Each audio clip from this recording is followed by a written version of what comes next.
I married my college sweetheart, but his toxic brother made our life hell. After months of drama, I gave my husband an ultimatum. You won't believe what happened next. I, 28F, recently married Ethan, 30M, and for the first few months, things were going really well. We'd been together for over 6 years before tying the knot, so I thought I had a pretty good understanding of our dynamic and our future together. But there was always one thing I struggled with: Ethan's younger brother, Ryan, 27M. Ethan's family has always been a little complicated, but Ryan, in particular, is a handful. And ever since we got married, it feels like Ryan has been making our life hell. To give some background, Ryan has always had issues. He's the baby of the family and has a bit of a rebellious streak. Ethan and I met in college, and back then, Ryan was only in high school. He was that typical troubled teen, always getting into fights, skipping school, and eventually dropping out. He never seemed to get his life together. Over the years, Ethan would tell me stories about Ryan's bad behavior, getting into bar fights, wrecking cars, and getting fired from almost every job he's ever had. Ethan, being the older sibling, always felt protective of Ryan, and he's always made excuses for his behavior. Ryan's just struggling to find himself, he'd say, or he'll figure things out eventually. But here we are, all these years later, and Ryan's still bouncing from job to job, with no real direction in life. Despite all this, I never really had a problem with Ryan in the early years. I wasn't close with him, but we got along well enough during family gatherings. He would crack jokes, talk about sports or video games, and sometimes share outrageous stories about his latest misadventures. Ethan was always the peacemaker, trying to keep Ryan out of trouble, but back then, I didn't feel like Ryan was my problem. That changed when Ethan proposed. As soon as we got engaged, I noticed a shift. During our engagement party, Ryan made some offhand comments that rubbed me the wrong way, like, "I wonder how long this will last," and "Marriage is just a trap, man." Ethan brushed it off, saying Ryan was just drunk and being his usual self, but it bothered me. From that point on, every interaction I had with Ryan felt strained. It was like he was always trying to find a way to undermine me. When we started planning the wedding, things got worse. Ethan chose Ryan to be his best man, which I supported because they're brothers, but I soon regretted it. Ryan barely participated in the planning. He didn't help organize the bachelor party, showed up late to the suit fitting, and even skipped a couple of the rehearsal events. Ethan defended him, saying Ryan was just going through a rough time because he'd broken up with his on-again, off-again girlfriend. I had a feeling that was just an excuse, but I didn't push it. I didn't want to cause friction between Ethan and his brother. The real drama happened on our wedding day. Everything had been going smoothly up until Ryan took the mic for his best man speech. Instead of giving a heartfelt toast, he turned it into a roast of Ethan. He brought up embarrassing stories from their childhood and teenage years, some of which didn't even paint Ethan in a good light. It was uncomfortable for everyone. I looked over at Ethan, who was trying to laugh it off, but I could tell he was embarrassed. Afterward, Ethan assured me that Ryan was just nervous, and that his sense of humor could be misunderstood. But I couldn't shake the feeling that Ryan did it on purpose. I thought the wedding fiasco would be the end of it, but I was wrong. A few weeks after the wedding, Ryan started showing up at our apartment unannounced. Ethan and I were trying to settle into our new life together, but Ryan would just let himself in, often late at night. He'd sit on the couch, crack open a beer, and rant about his life, how his job sucked, how his friends were all jerks, and how his ex-girlfriend had dumped him again. At first, I didn't say much, hoping he'd stop coming by so often, but his visits became more and more frequent. It got to the point where Ethan and I would barely have any alone time because Ryan was always hanging around. I tried to talk to Ethan about it, but he kept defending his brother. "He's just lonely," Ethan would say. "He doesn't have anyone else to talk to." But it was starting to take a toll on me.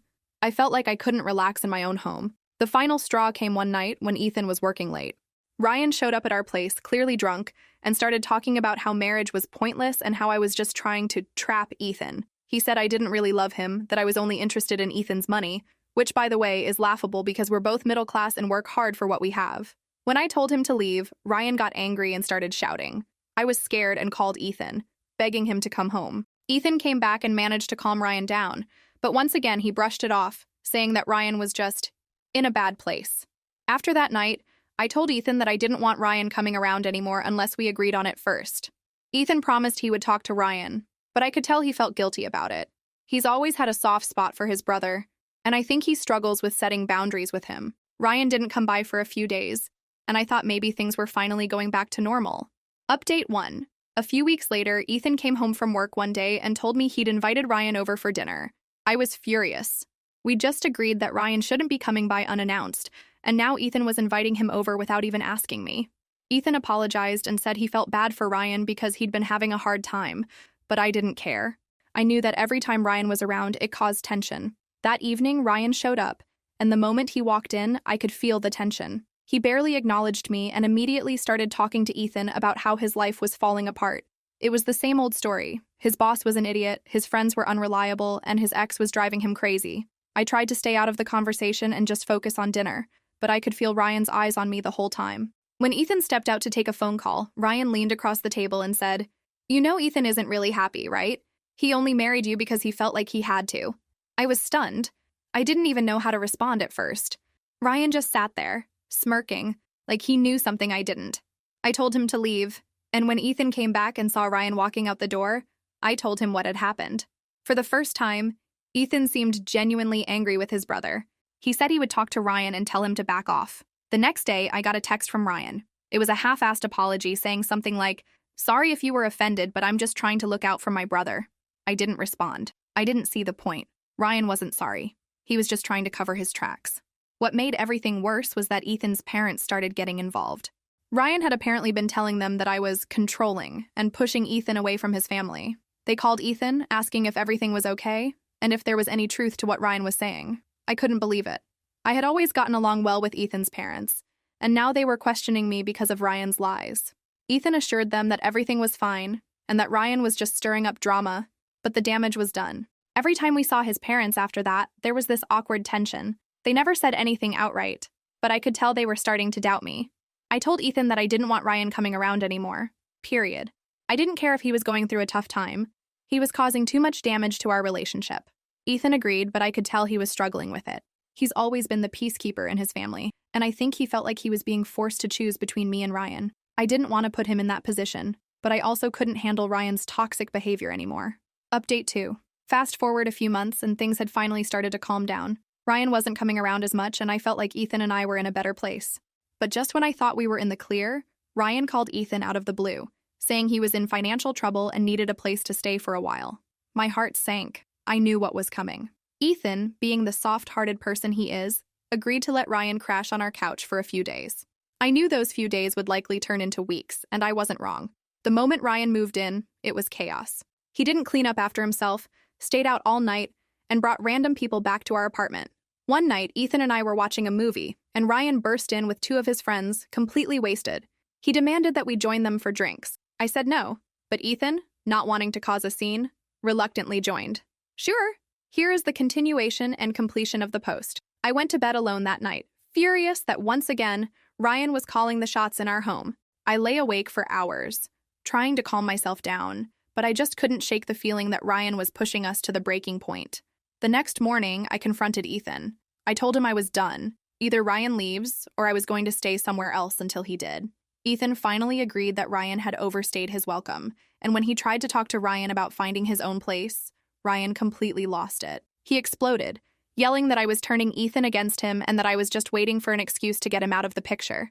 Ryan packed his things in a huff, but not before accusing me of trying to destroy their family. His parting shot was something along the lines of, "You'll regret choosing her over me." Ethan looked defeated as Ryan slammed the door behind him, but I honestly felt relieved. I thought that would be the end of it. But a few days later, I started hearing rumors from Ethan's parents and his cousins. Ryan had apparently been spreading more lies about me, telling people that I was controlling Ethan's every move, that I was isolating him from his family, and that I was using him for financial gain. It was exhausting, and even though Ethan defended me, the damage was already done. His family began to distance themselves from me, and I could feel the judgment every time we saw them. The final straw came when Ethan's mom called him, saying Ryan was struggling with depression and financial problems, and asked if we could try to be more supportive. I nearly lost it. I love Ethan's family, but I couldn't handle the idea of Ryan coming back into our lives. I told Ethan that if Ryan was ever going to be a part of our lives again, there needed to be clear boundaries in place. Ethan agreed, but I could see how torn he was. Update 3. It's been about 5 months since Ryan stormed out, and things between Ethan and me have been better, for the most part. We've had time to focus on our relationship without Ryan's constant interference. We've been working on building trust again, but it's been a slow process. Ryan hasn't reached out to us directly since he left, but a few months ago, he sent me a message on social media. It was a long, rambling post where he tried to justify everything that had happened. He said he was just looking out for Ethan and that he was trying to protect him from making a mistake by marrying me. There was no apology, just more accusations that I was the one tearing the family apart. He painted himself as the victim, saying that I had turned Ethan against him and that I was ruining their relationship. At first, I didn't respond. I didn't want to get drawn into more drama. But after a few days, I decided to send a short reply. I simply told Ryan that he needed to take responsibility for his own actions, and that I wasn't going to allow him to disrupt our lives anymore. I also made it clear that if he ever wanted to have a relationship with Ethan again, it would have to be on our terms, with respect and boundaries. He never responded. Since then, Ethan and I have kept our distance from Ryan. We've been focusing on ourselves, and for the first time in a long while, it feels like we're moving forward. Ethan still talks to his parents, but I've noticed they don't bring up Ryan much anymore. I think they're starting to see that his behavior was out of control, and they're realizing that it wasn't my fault. A few weeks ago, Ethan and I had a serious conversation about the future. He told me that while he loves his brother, he understands that Ryan's presence was damaging our relationship. He said he's willing to maintain a relationship with Ryan, but only if Ryan is willing to respect our boundaries. I appreciated hearing that, but at the same time, I'm wary. I don't think Ryan will change anytime soon, and I'm not willing to let him back into our lives until he shows real growth and responsibility. Right now, things are peaceful, and I'm enjoying the calm. Ethan and I are planning a small vacation together, just the two of us, to reconnect and focus on our marriage. We're still healing from everything that happened, but I'm hopeful that we're on the right path. I've learned a lot from this experience, mainly that setting boundaries, even with family, is crucial for maintaining a healthy relationship. I love Ethan, and I know he loves me, but I also know that we have to protect our relationship from toxic influences. As much as Ethan loves Ryan, he knows that our marriage has to come first, and for that, I'm grateful.